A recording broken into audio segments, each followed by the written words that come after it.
Diggerford Man here. Let's get right into it. So I've been having a text exchange with MaverickChristian, and the robot analogy was brought back by him. So after thinking about that for a moment or two, I realized what this discussion really is.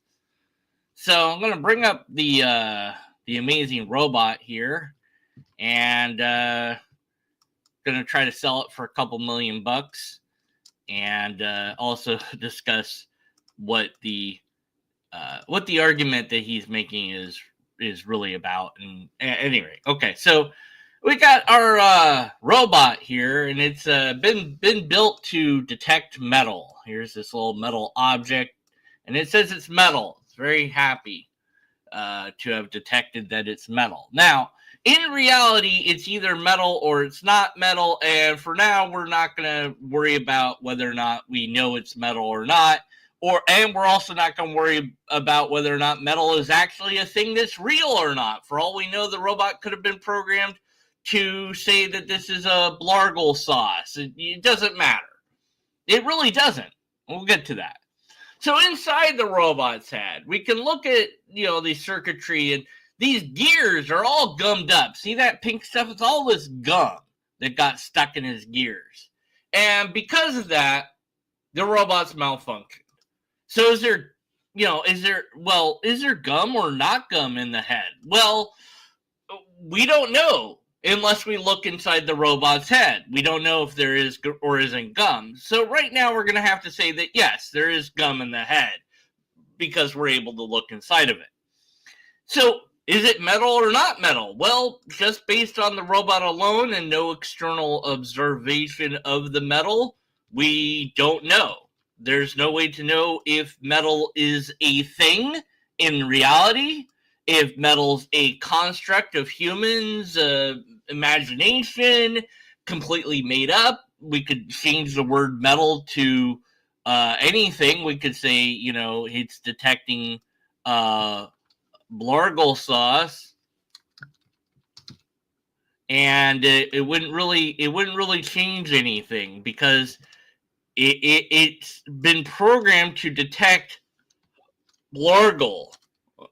And so whatever blargle is, even if it's not a thing, it could detect blargle if we programmed it to do that.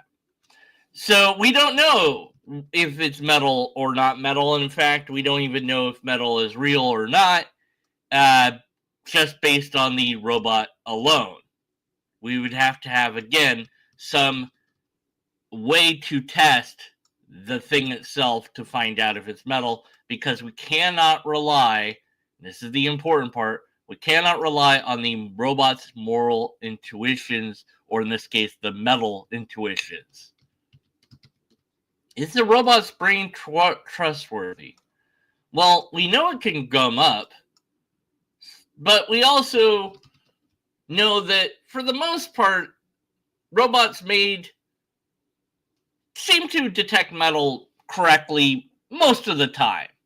So, given that robots say, there's a percentile of robots that we've been making, and say 98% of them get it right, most of the time. So this is the, we've made 1,000 robots, and this is the 1,000th and first robot.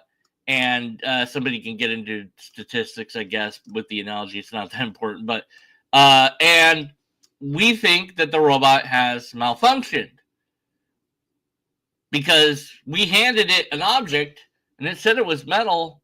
The object wasn't metal. Now, we know that, but the robot doesn't know that. So, what is all this? Well, positing God is used to justify the moral knowledge or the metal knowledge that the robot has. We can't trust the intuition of the machine unless there's a programmer. Well, but I've pointed out in my text commentary to Maverick that even if there's a God, it doesn't seem to guarantee that our brains are trustworthy. And he agreed. I thought, well, then why make the argument that if morals or knowledge exists, there's a God? What's the connection? If we can't trust our moral intuition or our moral knowledge for that matter, he says, well, moral knowledge, it's like, well, what is it? What is morals? And I thought, well, maybe it's that. Maybe we're going that way. And then I thought, wait a minute. This whole thing reminds me of something. And I thought about C.S. Lewis. Ah, yes. Back in the day, C.S. Lewis made an argument against Darwinian evolution. And that argument evolved over time. But basically, it's that if evolution is true, then we can't really trust our brains because our brains didn't evolve to see the truth. They evolved to survive. And so that things that we see might not be true, but they're true enough for our survival. So they're not truth-detecting mechanisms. And I would say, yeah, I agree. That's why we should be skeptics. That's why we shouldn't trust our intuition. That's why we should hold in question ideas that we have until proper testing takes place. C.S. Lewis was wrong in his conclusion that just because we can't trust our brain doesn't mean that evolution is incorrect. And Maverick's argument that God explains moral knowledge somehow, that if moral knowledge exists, that means there's a God. Also, hidden underneath all of that exterior comes this interior reason for the argument, I think. I could be wrong. I'm not a mind reader. But I think the core of this is not about morals existing, because, yeah, morals exist, but how they exist, well, I hope we don't get into the Plato sort of, they exist like the coin that the robot's holding. That's what morals are. They're a metaphysical object, and get into all the weeds of that. I'm not interested in that. Morals exist as an idea. They don't need to exist any more than that. And he thinks that that means there's a God. Well, it doesn't mean anything. Morals exist, that's for sure. You might as well say, if brains exist, God exists.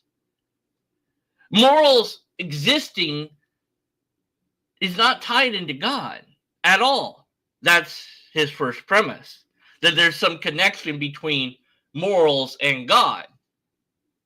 But that's the very thing that he needs to prove. But he can't prove that unless you prove God. And you can't prove it by saying, well, we have a moral intuition, but if evolution is true, although he calls it atheistic evolution because, it's godless evolution. If godless evolution is true, then we can't really trust our brains, and therefore there's a God that makes it so that sometimes we can trust our brains, but also, by the way, no, we still can't always trust our brains even if there's a God. But the God makes the morals actually real so that we can at least know that even if we can't trust our brains, we can know that sometimes there really is morals out there, but we're not able to detect them.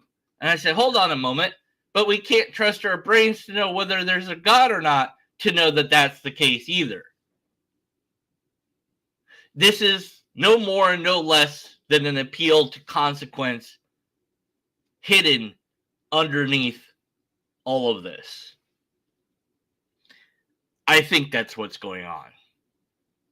I think what's going on is, if there's a God, then somehow it resolves this problem of morals existing at all. But no, that's solved because we humans made morals. Even if there's a God, we humans still made morals, and we're doing it all the time. We have no choice. The Bible is static. It's done. It doesn't say anything about our modern world. It doesn't tell you what to do with a microwave oven or what to do with your television set.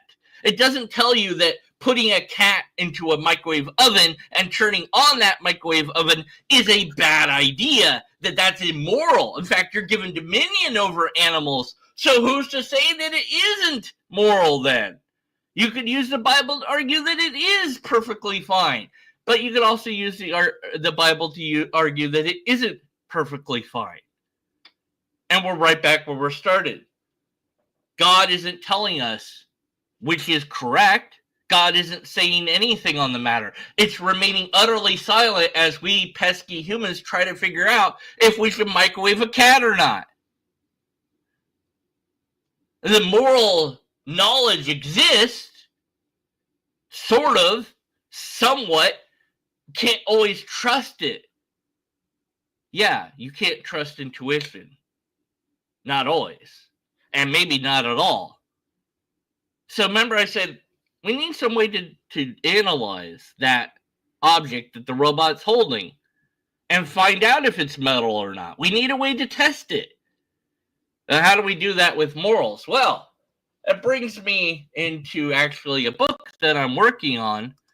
And because I love short names, I believe I'm going to call this book, Can Logic Lead Us to a Moral Conclusion? Yes, that's a good long name. And I'm still working on it, but actually, I don't know if I can call it a book, but whatever. It's a book-ish. It's a small book, but it's a book. Anyways, and I'll have that up at some point, either for purchase or for free, depending on how long it is. So, yeah. This is really, at its core, I think, about whether or not we can trust our brains and intuitions, and that if there's no God, then that means that we can't really trust them. And I say, yeah, that's correct. We can't really trust them. Even if there is a God, we still can't really trust them. And our ability to detect God is also broken because God apparently gave us brains that sometimes malfunction. But they work just enough for us to survive. Don't get me wrong. But our brains also apprehend things that are not real. Are morals one of those things? I don't know. You can say that morals are illusionary, but just useful, like numbers. Numbers are very useful, but somewhat imaginary to some extent. But they behave in certain ways. So maybe morals are like that. They're like mathematics. Maybe you can solve them to some degree. Maybe not. Well, anyways, I think that that's what this argument is. And I've said that, but just want to say it again. And also the awesome artwork that I've created is, last time I showed you artwork that I said was $1 million. This one is at least $2 million. If I knew how to make it an NFT, I would, and I would get rich. But I don't know how to do that.